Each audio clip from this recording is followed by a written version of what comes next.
Everyone talks about the cross stitch, but no one talks about the bar stitch. Today I'm flipping the cross stitch literally to see if the hidden bars on the other side could be the better finish. Why is everyone not using the bar stitch? Is it too difficult? Does the finish look good enough? We're going to take a look at all of that today. Finishing the end of the bar stitch can be difficult, and it's really important. Thread isn't going to unravel. So later on, I'll also show you my game-changing tip.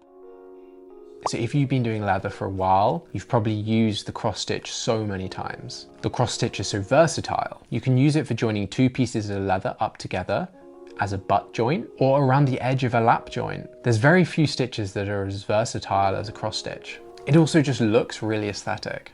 But on the back, there's also this clean line of bars that no one ever sees. They're hidden by the leather. So why don't we reverse that? So to test out this bar stitch, let's do a leather wrap. I love doing leather wraps. You can make one of your products look nicer, be more functional, and it's just so easy to do with small scraps and the cross stitch. But we're going to use the bar stitch today.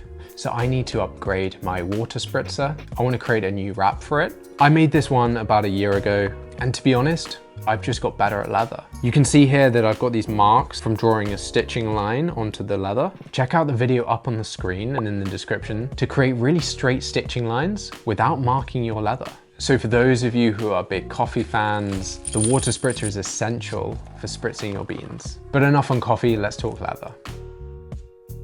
I'm going to be using a chrome tan today that will match my grinder really nicely. And also I just really like the pull up that it comes with over time. It also helps that it's a little bit water resistant. A veg tan would just soak up any moisture. So I'm going to walk you through this process from start to finish. If anyone wants the step-by-step guide on how to do leather wrap with all the voiceover, check the video up on the screen now. Otherwise, sit back and enjoy.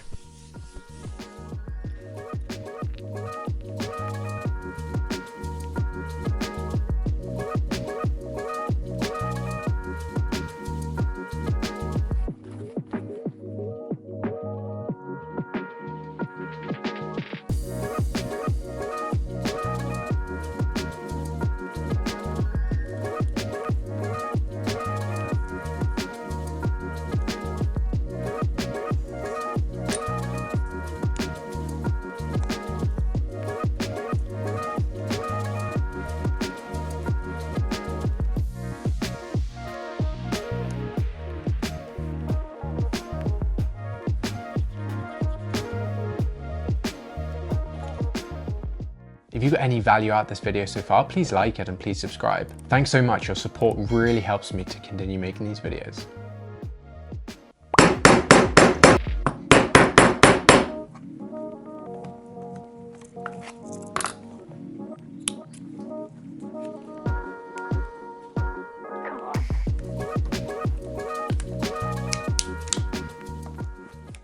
So the stitching can be a little bit tricky the first time. So because this is the reverse of the cross stitch, we want to start on the outside of the piece of leather with our needles and go through, and then flip them over and then work backwards on ourselves, crossing the needles over each time. So what you'll need to do is to create two horizontal bars that sit next to each other. And then on the reverse, you'll be just doing the cross stitch as you would normally.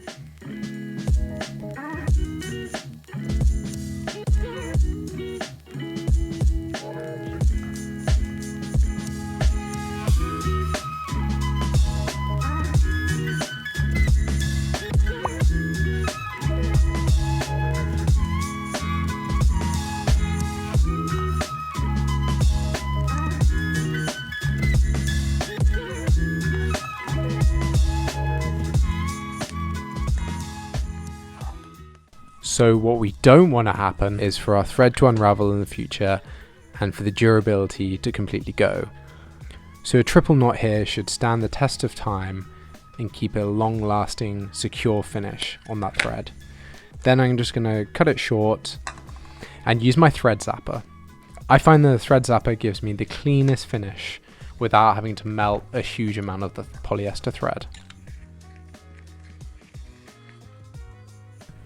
And it'll be a really tight fit to start with, but this will loosen up slightly over time, giving you a beautiful, long-lasting fit.